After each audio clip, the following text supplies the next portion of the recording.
and season's greetings to you. It's Friday, December 29, 2023. Peace is a path to the prosperity of a nation. Let peace reign.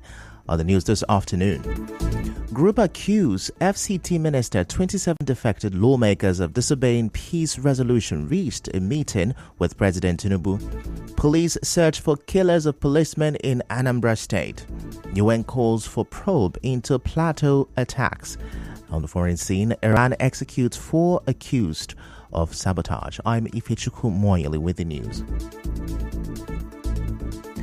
A group known as the Rivers Defense Alliance has accused the FCT Minister Nyesom Wike and the 27 defected lawmakers of disobeying the resolution reached at a meeting with President Bola Tinubu to resolve the political crisis in Rivers State. It comes as a federal high court in Abuja extended the interim order stopping the Independent National Electoral Commission (INEC) and the PDP from taking any action against the 26 Rivers House of Assembly members who defected to the APC. Director General of the group, David Oguzierem, and Secretary Mena Eferebo-Jack, in a statement, threatened that if the lawmakers do not give peace a chance and amend their ways, the group may have no option than to initiate a process to declare them persona non grata in Rivers State. As you may know, Justice Donatus Okorowa of the Federal High Court in Abuja extended the order following an application by counsel for the lawmaker Steve Adehi, who appeared for the Rivers State House of Assembly. He held that based on Order 26 Rule 10 of the Federal High Court, the court had the discretionary power to grant a plea in the interest of justice. The judge held that he was persuaded by the reasons given by counsel for the lawmakers that granting the order would be better in the interest of justice. The matter was adjourned to January 24 for hearing.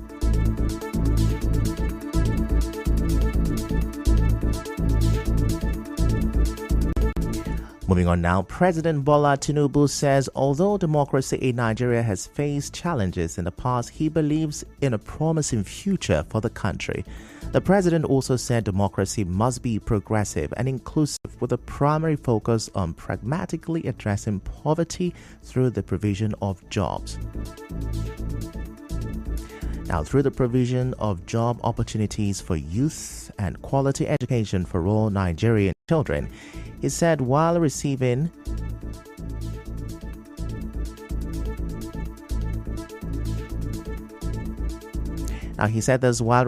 members of the National Working Committee (NWC) of the APC in Lagos State. Away from that, 2 residents of Pipeline Road, Rumosuwon, Eneka have raised concerns over the flooding in the area and its impact on residents and business owners. Speaking in an interview with our correspondent, they said all self-help initiatives to stop the effects of the flood, especially along the Eneka-Rumodara Road, have failed. They are calling on the state government to help the community construct drainages to help channel the floodwaters to the Eliusu and Chokocho rivers before the rains come in 2024. About 4 months ago, one concerned citizen took it upon himself. We've written the state government to come to our aid, but all nothing is happening. It is not something an individual can do. It is not something the community can do. We can't do it as a community. It's beyond us. The government, authorities, to help get that resolved in the community. Drainages are usually channeled to a river, and Eka does not have a flowing river. So for government to control erosion on this axis, the point has to be picked from Rumokros-Abaro Junction, straight on, slow down to Chokocho River. Some business owners also spoke to our correspondent. The government should put it as part of the priority thing to do it. If they start the ring road now, this is going to be the only road that connects Eneka to Rumudara. Most of my clients have actually been saying that they can't come because even though this road spoiled their vehicles several times. So I expect that the government by this 2024 they should be responsible enough. I've actually lost interest in this road. This is not what I anticipated when I came here. It has been unbearable. Government to give it attention because the problem has been there for a while. We have really lost a lot as a result of the flood, and we cannot continue. We cannot enter 2024 with the same level of losses. So it will not be okay.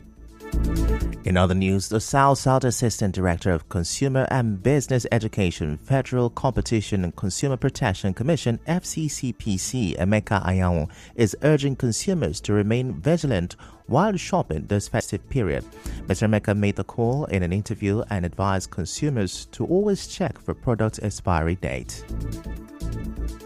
During the festive period, some youths are always having that view of fun fair, so they get entangled with regards to consuming so many alcoholic drinks. We encourage consumers to be conscious, to be aware. Before you take any product, you have to look at the product properly, to know whether it has expiring date, to know if it has traceable production addresses and all the rest of them, to know if it has NAFDAC number if need be, because it has to do with foodstuffs, especially suspected substandard products. Mr. Emeka also encouraged consumers not to litter after consuming any product. So these are some of the things we have to, and at the same time tell them not to litter the environment, because it's also part of their responsibility as well. To not after consuming you litter the environment. The environment has to be neat as well. So these are some of the things with regards to rights of consumers that we usually carry a campaign to this first period. Justin, the chairman of Emoha local government area, Chide Lloyd, has redeemed the 2 million naira bounty to the police for neutralizing wanted gang leader Chiwaro, popularly known as Occasion. Recall that in November, the Emoha council chairman placed a 2 million naira bounty on Chiwaro and Nwoburo Kinwosu, popularly known as Abionto, for allegedly being involved in several kidnappings in Emoha axis of the East-West Road. Dr. Lloyd, while presenting the check to the police at the Divisional Police Headquarters in Rumuji, charged them to ensure that Nwoburo Kinwosu, popularly known as Abioto, is brought to justice.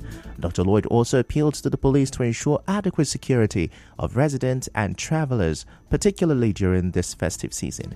As you may know, the police said it neutralized Chiwaro, popularly known as Occasion, alongside other members of his gang during a rescue operation in Emoha last week. Still ahead, UN calls for probe into plateau attacks. Stay with us.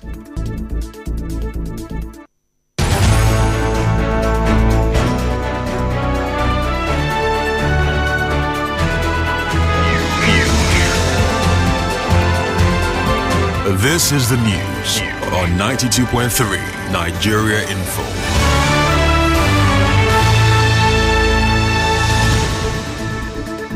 You're welcome back, and now the rest of the news. Another community in Tangor district of Boko's local government area in Plateau State was attacked yesterday night, barely a few days after armed groups launched attacks between Saturday evening and Tuesday morning in the same area. The Transition Committee chairman of Boko's, Monday Kasa, said the hoodlums attacked the community at night, burning and destroying homes. He, however, said no death was recorded due to the intervention of security personnel. In the meantime, the UN Human Rights Chief, Volker Turks, says he is alarmed by the string of attacks on villages in Plateau State. Mr. Turk, in a statement, said the cycle of impunity fueling recurrent violence must be urgently broken. He urged the federal government to take meaningful steps to address the underlying root causes. In a related development, the Anambra State Police Command says it has launched an intensive search for gunmen who killed 2 police personnel.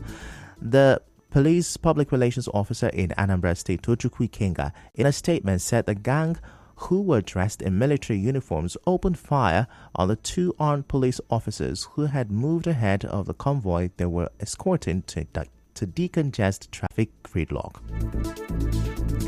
Now in business, a report by Forbes says Nigeria will launch its first regulated Naira stablecoin called CNGN in 2024, following the lifting of 2-year ban on cryptocurrency trading through official channels.